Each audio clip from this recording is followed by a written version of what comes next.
The Type VII U-boat was the workhorse of the German submarine fleet during World War II. They were designed really for service in the North Sea and in the western approaches to Europe. They were very effective in their job of trying to cut off sea communications to Britain. And there were more Type VII U-boats built than of any other submarine ever.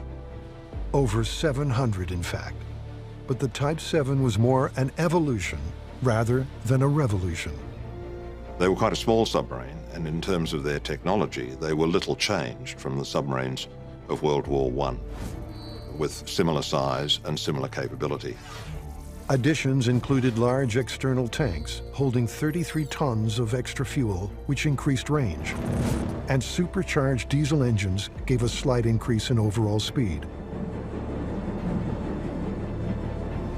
Improvements in the efficiency of the electric motors extended the time they could remain submerged.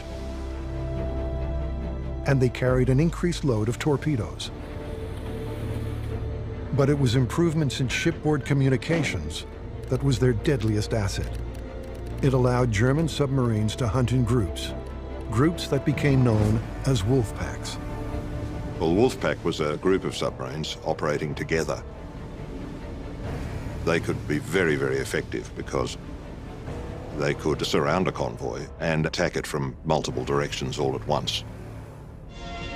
Undoubtedly, one of the most formidable assets of the Axis powers in the present phase of the war is the U-boat. Initially, they were very effective in disrupting supplies to Britain. In the first 6 months of the Second World War, Britain lost more than 300 ships, while the Germans lost just 17 submarines.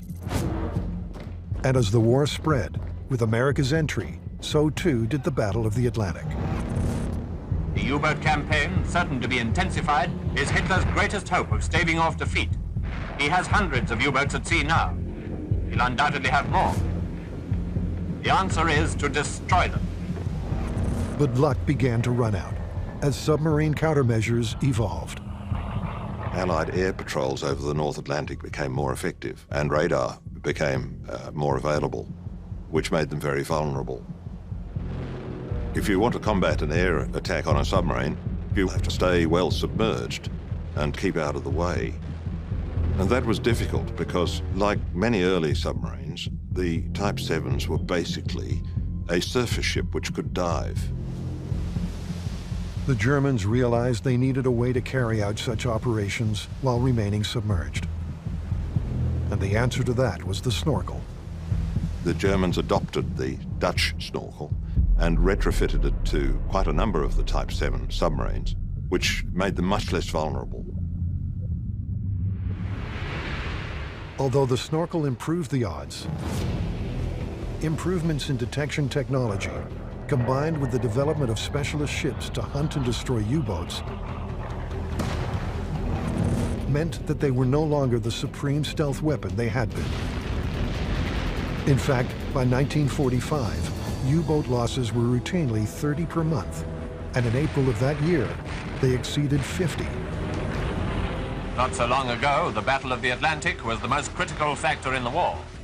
Now, convoy after convoy, all strongly escorted, crosses the Western Ocean virtually unmolested in comparison with those days of crisis. When U-boats appear, it's they who are hunted now.